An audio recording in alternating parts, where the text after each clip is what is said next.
Buckle up, nerds. It's time for the Energy Nerd Show. I'm Bruce. And I'm Jeannie. Here we go. Energy Nerd Show and Tell is a lot like being a grandparent. Sometimes you can be there with them, and sometimes, if you're Bruce, you're off with the other grandkid, so he's not here today.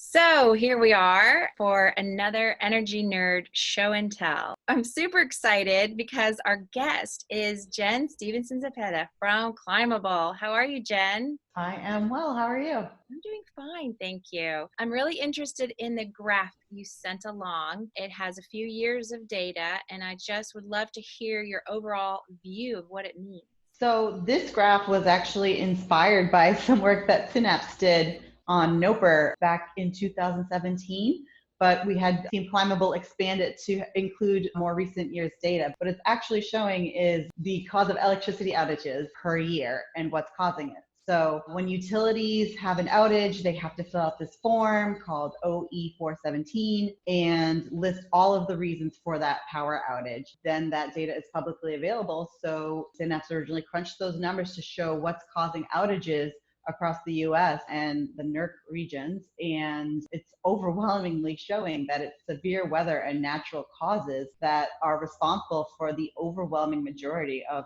power outages in the US. Wow. So what can you say about the main causes? So if it's severe weather causing outages, then it's very likely damages to transmission and distribution lines, which is when the power is transported to your house or your business or wherever it is you're consuming electricity. And that could be like a tree falling on a power line, or it could be ice on the lines that are weighing them down that cause things to fall. We have that a lot in Maine. My biggest takeaway is that it shows that T&D is the biggest weakness in the electric grid, which means that distributed energy is probably going to help with energy reliability issues.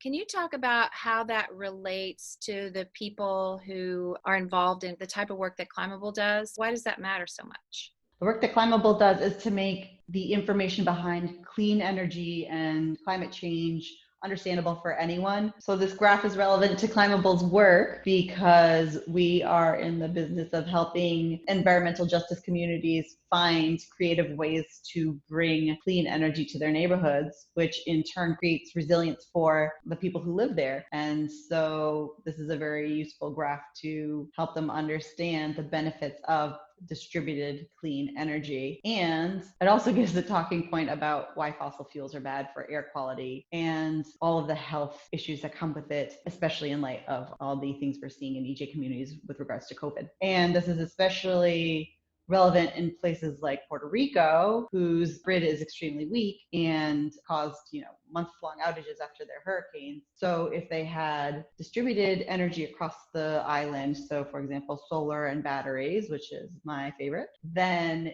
they would be able to just have power because they're not reliant on the greater grid.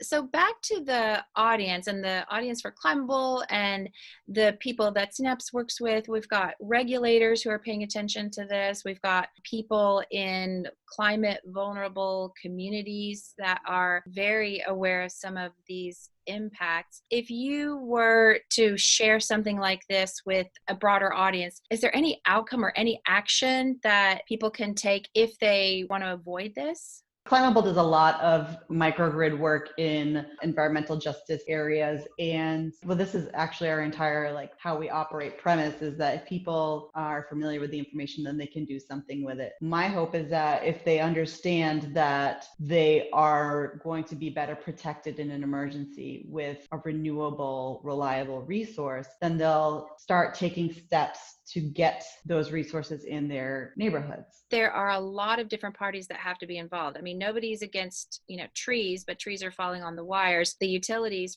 have a role in maintaining those wires, but the regulators have a role in protecting customers from these long-term outages that, especially right now when everyone is working from home in order to stay safe. We really need to have a lot more power closer to the people who are using the power. Right. If you keep the source of generation closer to the location where it's consumed, then you have less opportunity for those weaknesses in the grid to wreak havoc.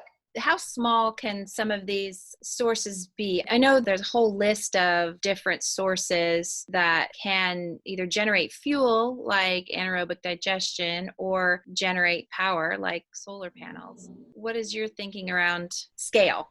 It depends on who you are, probably based on what you want to do. So if you don't have a lot of money and you're a homeowner, you could go and get solar panels and a battery for your house. And that would, if you set it up right, it's probably going to do the trick. If you're looking more neighborhood-wide, you might look to have a variety of sources like the solar panels and batteries. Maybe you have a clean fuel backup generator. You could do a hydrogen fuel cell that would power like hundreds of people. I know there's a place in Brooklyn, the Marcus Garvey Apartments, that has a microgrid that uses a fuel cell and solar panels to get their 10 blocks worth of apartments. So there's a lot of different options. Hundreds of people right there, if not thousands. So for a last thought about this graph, can you picture any follow-on work? Like, is this something that people should be tracking and paying attention to and digging deeper on? And if so, like, who ought to be looking at it, and what would you propose?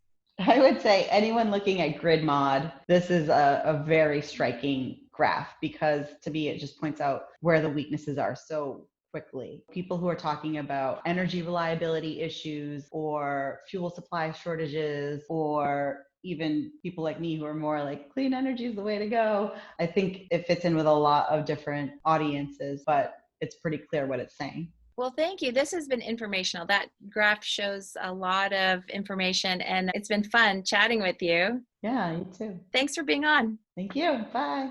Bye. Thanks for watching. This is Energy Nerd Show and Tell. It's the show that we want to watch, so we're thinking maybe some of you energy nerds want to watch it too. If you do, then tell your friends and subscribe right around here. Click there. And check or there. Or over here. Instagram and Twitter and Facebook and YouTube and where else? Yeah, and the Energy Nerd website at energynerdshow.com. You can always go there. And if you want to be a guest, you can volunteer to be a guest. We love to have guests. In fact, that's kind of what the show is all about. Absolutely.